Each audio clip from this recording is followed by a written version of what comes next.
مذكورا.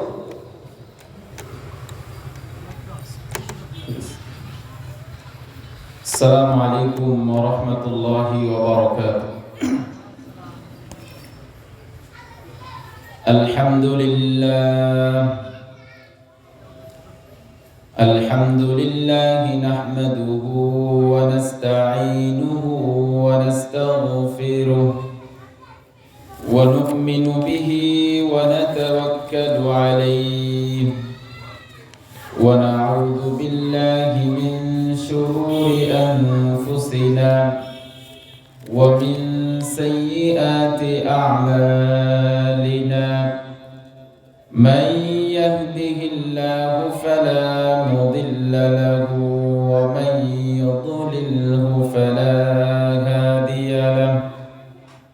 وأشهد أن لا إله إلا الله وحده لا شريك له. وأشهد أن محمدًا عبده ورسوله الذي أرسله بالحق بشيرًا ونذيرًا وداعيًا إلى الله بإذنه وسراجًا منيرًا. أما بعد فإن خير الحديث كتاب الله وخير الهدي هدي محمد صلى الله عليه وسلم وشر الأمور محدثاتها وكل محدثة بدعة وكل بدعة ضلالة وكل ضلالة في النار. فقد قال الله تعالى في كلامه المجيد: أعوذ بالله من الشيطان الرجيم. وما أمروا إلا ليعبدوا الله مخلصين له الدين إلى آخر الآية. وقال النبي الأمين صلى الله عليه وسلم: من عمل عملا ليس عليه أمرنا فهو رد. رواه মুসলিম।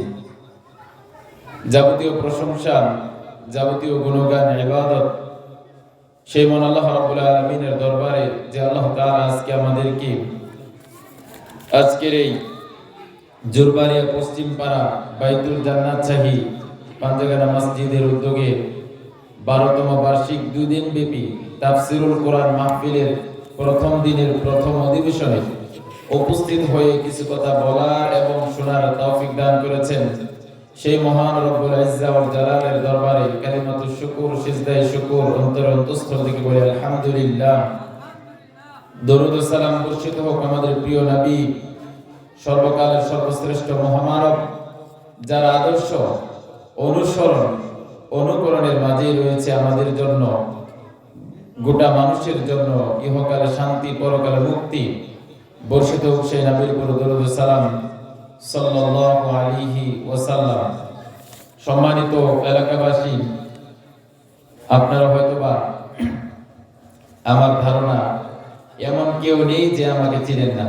আমার সামনে যারা রয়েছেন এবং যারা মাইকের আওয়াজ শুনছেন, আমি আশাবাদী প্রত্যেকে আমাকে চিনেন।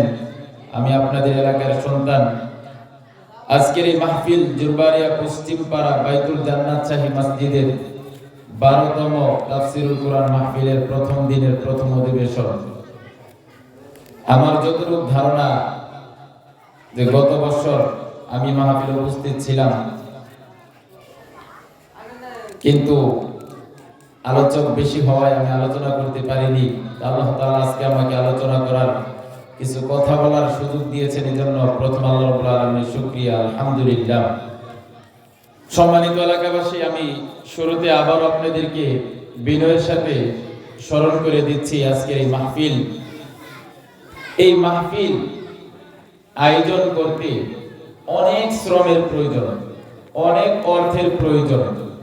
আমার যতটুকু ধারণা বা বাস্তব যে জিনিসটা আমরা দেখেছি, মাহফিলের আয়োজন যারা করে, মাহফিলের আয়োজকরা মাহফিলের আয়োজনের পূর্বেই পরিকল্পনার সময় আমার মনে হয় না যে কোন এক মাহফিলের জন্য নির্ধারিত কোনো টাকা থাকে যে এই টাকা দিয়ে আমরা মাহফিল করব। আমার জানা মতে এরকম কোনো মাহফিল নেই। যে কোনো মাহফিলের আয়োজক যারা রয়েছে প্রত্যেকের আয়ের উৎস বা ওই সময় তাদের অর্থ থাকে একেবারে জিরো।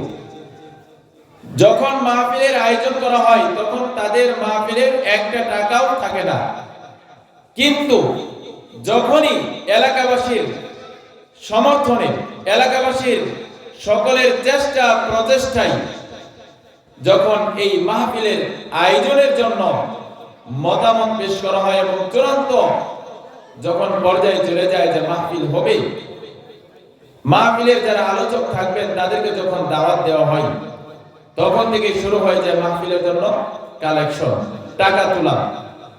ছিল 0 পয়েন্ট, সেখান থেকে এক এক মাহফিলের জন্য এক এক রকমের বাজেট। বর্তমান সময়ের একেবারে সবচাইতে যদি অল্প খরচের কোনো মাহফিল হয় তাহলে টোটাল মাহফিলের শুরু থেকে নিয়ে শেষ পর্যন্ত মাহফিলকে সমাপ্ত করতে নিম্নে না হলেও 40 থেকে 50,000 টাকার প্রয়োজন। এটা হচ্ছে সবচেয়ে কম। যদি খরচ নাও করেন, শুধু প্যান্ডেল খরচ আর বক্তা খরচ দেন, তবুও 40,000 টাকা আপনাকে লাগবেই। তাহলে এই 0 পয়েন্ট থেকে আপনি এই পর্যন্ত আসলেন 40,000, 50,000, এই যে টাকাগুলো আপনারা নিয়ে আসলেন,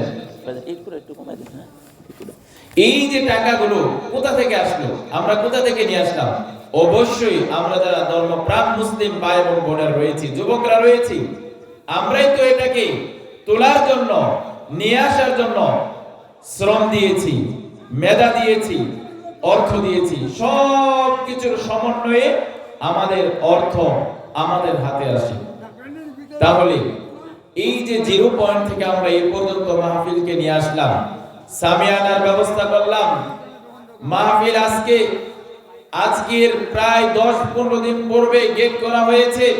এত সুন্দর সামিয়ানার ব্যবস্থা, এত সুন্দর লাইটিংয়ের ব্যবস্থা, মাইকের আওয়াজের কত সুন্দর ব্যবস্থা, সাথে বক্স রয়েছে, মা বোনদের জন্য প্রজেক্টরের ব্যবস্থা রয়েছে, আরো নানান ধরনের সৌন্দর্যের মাধ্যমে এই মাহফিলে যাতে করে কোনো শ্রোতার কষ্ট না হয়, অসুবিধা না হয়, এই জন্য কর্তৃপক্ষ সব কিছুর ব্যবস্থা করেছে।